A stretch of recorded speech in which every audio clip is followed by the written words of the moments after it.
क्या आप जानते हैं कि रावण के पास एक ऐसा विमान था जो बिना किसी ईंधन के सिर्फ मन की गति से चलता था? क्या आप जानते हैं कि रावण ने अपनी लंका को सोने का क्यों बनाया था? क्या वो सिर्फ अमीरी का दिखावा था या उसके पीछे कोई बहुत बड़ा वैज्ञानिक कारण छिपा था? हम अक्सर रावण को सिर्फ एक अहंकारी राक्षस के रूप में जानते हैं, लेकिन अगर रामायण के पन्नों को गहराई से पढ़ा जाए तो रावण अपने समय का सबसे बड़ा वैज्ञानिक, वास्तुशास्त्री और भौतिक विज्ञानी था। आज के इस वीडियो में हम रावण के उन आविष्कारों और उसके उस गुप्त विज्ञान का पर्दाफाश करेंगे जिसे आज का आधुनिक विज्ञान भी डिकोड करने की कोशिश कर रहा है। रावण के 10 सिरों का असली राज क्या था और कैसे उसने ग्रहों को अपने पैरों के नीचे दबा रखा था। तैयार हो जाइए रावण के उस रूप को जानने के लिए जिसे इतिहास ने आपसे हमेशा छिपा कर रखा। सबसे पहले बात करते हैं रावण के सबसे चर्चित आविष्कार की, पुष्पक विमान की।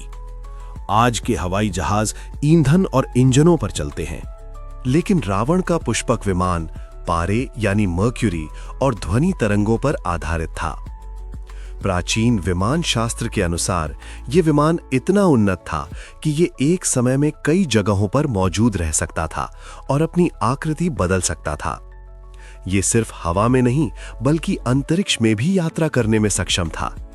आज वैज्ञानिक आयन प्रपल्शन की बात करते हैं, लेकिन क्या रावण ने लाखों साल पहले ही ब्रह्मांडीय ऊर्जा को काबू कर लिया था? क्या यह एलियन टेक्नोलॉजी थी या वेदों का खोया हुआ विज्ञान?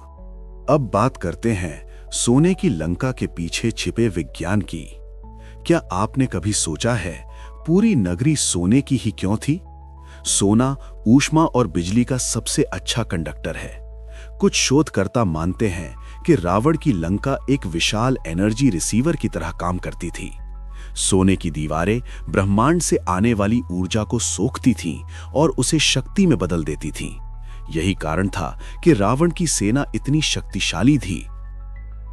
यह कोई जादुई नगरी नहीं थी, बल्कि एक हाईटेक स्मार्ट सिटी थी जो ऊर्जा और विज्ञान पर आधारित थी। अब बात करते हैं रावण के 10 सिरों के रहस्य की। रावण के वास्तव में 10 सिर नहीं थे, बल्कि ये उसकी सुपर इंटेलिजेंस का प्रतीक थे। उसने अपनी चेतना को 10 दिशाओं में एक साथ काम करने के लिए प्रशिक्षित किया था।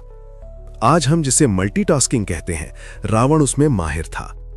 4 वेद, 6 शास्त्र और गहरा ज्ञान। रावण एक चलता फिरता ज्ञान का ब्रह्मांड था। कहा जाता है रावण ने 9 ग्रहों को अपने सिंहासन के नीचे दबा रखा था। इसका वैज्ञानिक अर्थ यह हो सकता है कि उसने ग्रहों की ऊर्जा और उनके प्रभाव को समझ लिया था। उसने लंका के चारों ओर एक ऐसा सुरक्षा कवच बनाया था जो हानिकारक किरणों को रोक सकता था। रावण का संगीत विज्ञान भी अद्भुत था। उसने शिव तांडव स्तोत्र की रचना की, जिसकी ध्वनियां मानव शरीर और मन पर गहरा प्रभाव डालती हैं। वो जानता था कि ध्वनि पदार्थ को प्रभावित कर सकती है, लेकिन इतना बड़ा वैज्ञानिक होने के बाद भी रावण का अंत क्यों हुआ? क्योंकि विज्ञान जब अहंकार बन जाता है तो वही विनाश का कारण बनता है। रावण के पास ज्ञान था, शक्ति थी, लेकिन चरित्र नहीं था। तो क्या आप मानते हैं कि रावण की तकनीक आज की विज्ञान से आगे थी? क्या पुष्पक विमान जैसे आविष्कार फिर से संभव हैं? अपनी राय कमेंट में जरूर बताइए। अगर ये वीडियो आपको हैरान कर गया तो चैनल को सब्सक्राइब करना मत भूलिए। ये है सैनी स्टोरी वर्ल्ड, जहां इतिहास बोलता है और रहस्य जाग उठते हैं। मिलते हैं अगले रहस्यमयी खुलासे के साथ। जय श्री राम, जय सनातन।